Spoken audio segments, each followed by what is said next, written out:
Assalamualaikum warahmatullahi wabarakatuh. Jumpa lagi di channel Dokter IT Farm, channel yang konsisten membahas tentang perawatan murai batu lomba dan penangkaran dunia burung. Teman-teman, tema kali ini adalah saya ingin mengambil tentang info penting bahaya embun pagi. Jadi seperti biasa saya paling seneng ngambil sisi negatifnya ya dari perawatan dunia burung. Nah, seperti burung murai batu. Jadi kalau kita biasanya hanya diberikan edukasi, ini loh manfaatnya ini, tanpa pernah dikasih tahu bahwa ini resikonya ini resikonya ini. Nah, ini yang saya bahas ya, tentang resiko-resiko tadi teman-teman. Kalau udah manfaatnya saya kira teman-teman sudah tahu semua lah ya.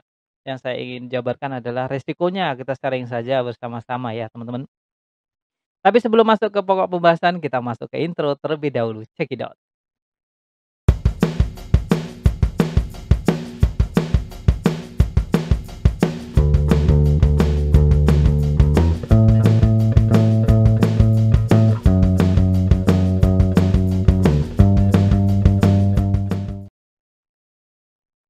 Oke, teman-teman masuk ke tema ya, info penting bahaya embun pagi. Lah, bahayanya apa sih embun pagi?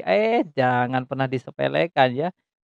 Bahayanya embun pagi adalah teman-teman, burung murai batu teman-teman bisa dicuri orang. Nah, itu kalau kita salah penempatannya ya, tapi itulah it's okay lah, itu kembali ke masing-masing kita ya, dalam penempatannya seperti apa.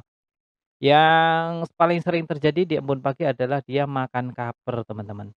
Kalau kita tidak mengkondisikan burung murai batu kita dengan baik, contohnya kita kerodong, tapi kerodongnya menggunakan, jaring-jaring yang tembus itu loh, tembus embun, tembus, udara yang transparan tapi untuk serangga-serangga tidak bisa masuk. Nah, itu mungkin lebih aman ya.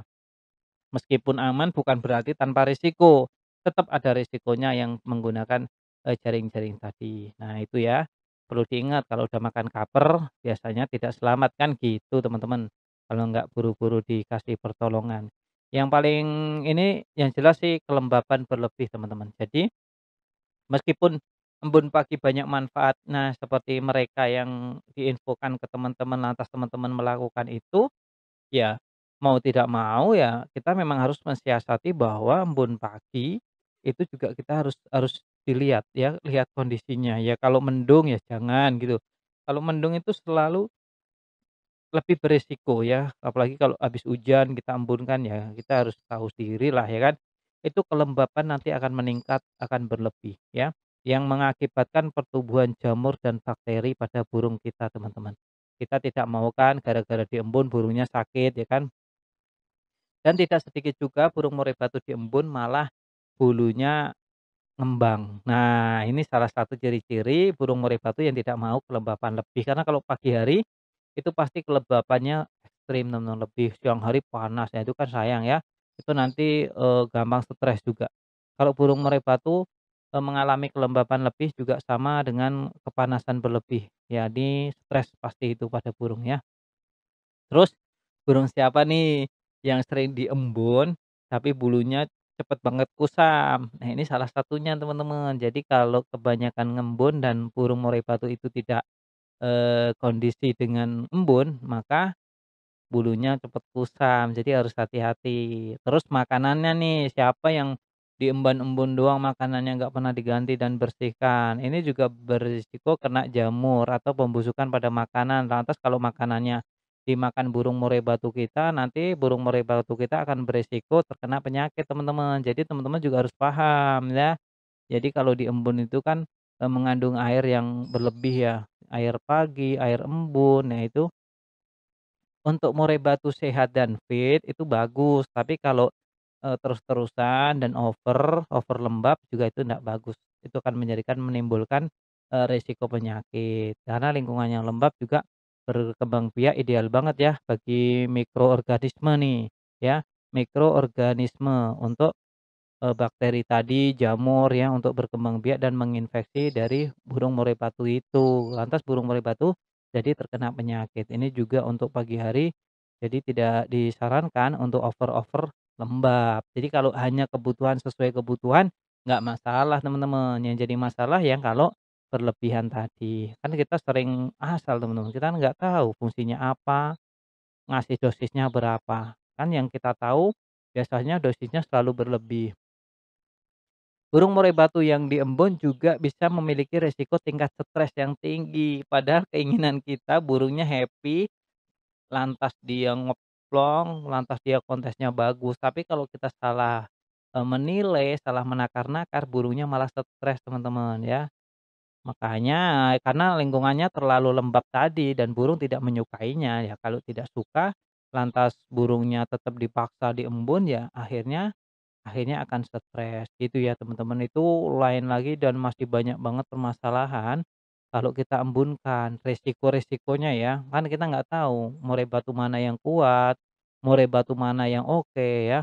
Kita tahunya ya setelah kita embunkan responnya apa ya. Kalau lebih bagus silahkan dilanjut, kalau tidak lebih bagus ya berarti ada masalah dengan burung murai batu kita. Makanya saya sering bilang banget, kalau murai batu biar nggak kebanyakan neko-neko, lah mbok yang ngambil terahnya yang bagus, kalau memang orientasinya untuk kontes, untuk lomba, untuk lapangan, jangan asal-asalan. Nanti kalau asal-asalan juga prosesnya ribet, harus ini, harus itu, mana nggak kunjung dapat jalan, ya kan. Sedangkan mereka yang terahan prestasi, yang bener-bener prestasi, bukan katanya ya, bukan katanya, bener-bener terah prestasi, itu nggak perlu aneh-aneh ya, tinggal burung dikasih makan yang banyak udah gacor, oke. Ya, tinggal ditahan gacornya, digantang, juara. Sesimpel itu teman-teman kalau kita memang, membibitnya terah yang bagus gitu loh. Jadi nggak perlu ada, wah harus aneh-aneh, enggak lah kalau menurut saya mah. Menurut saya mah terah itu memang pondasi dasar ya, pondasi dasar mental memang itu harus dan wajib, gitu. Kalau mau bangunan kokoh kuat ya pondasinya harus kuat juga gitu. Gitu ya teman-teman ya. Sharing-sharing mengenai embun pagi resikonya ya tadi, ya kalau kita kadang karena teman-teman kita banyak juga tuh taruh di luar, ditinggal masuk ke dalam, kita cek lagi, murainya hilang, nggak ada.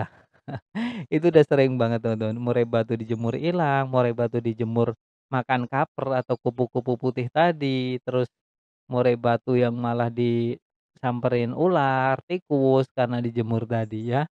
Ya keunikan seperti itulah dalam merawat dunia burung ya teman-teman. Jadi kita sharing-sharing saja dan konten di channel ini akan banyak banget membahas, mengulas tentang sisi negatifnya. Jadi kalau kita melakukan apa, dampaknya apa. Nah, induk kita akan mengedukasinya di dampaknya, teman-teman ya.